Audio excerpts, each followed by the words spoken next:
ஒரு 6 அடி உயரத்தில் இருக்கும் படம். நான் தான் மாலை போடுவேன். ஆனால் ஒரு நாள் அப்படியே கண் கலங்கி அவர்கிட்ட கேட்குறேன் நான், நான் ஐயா நீங்கள் ஃபண்டை கற்றுக்கணும்னா விட மாட்டேன்னா ரொம்ப கோவக்காரன். ஏன்னா அப்போ ரொம்ப கோவம். அதை அப்புறம் சொல்கிறேன். அதனா கற்றுக்கணும் அப்படின்னு கேட்கும்போது நான் அப்படியே உட்காந்து அப்படியே வேண்டுறேன். அப்போ தான் ஏக கலைவன் ஒருத்தர் இருந்தார் இல்லையா? ஆமாம். அதுதான் நம்மளாம் நம்பியிருக்க மாட்டோம். நான் நம்புவேன். ஏன்னா நான் அப்படி வேண்ட எங்கள் வாத்தியார் சுற்றுற கம்பு சுற்றுறது எனக்கு தெரியுது. அப்படியே என்னமோ இப்போ நேரில் சொன்ன சொல்லுது.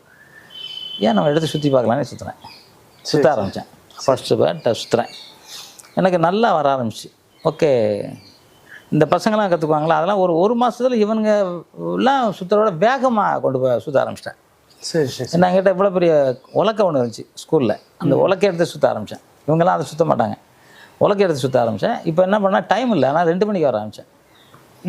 நைட் 2 மணிக்கு வந்து 2 மணிலேருந்து 5 மணி வரைக்கும் ப்ராக்டிஸ் பண்ணிவிட்டு 5:30 வரைக்குள்ளே கூட்டி கட்டி தண்ணி தொழிச்சு இப்படி வந்து உட்காந்துக்குவேன்.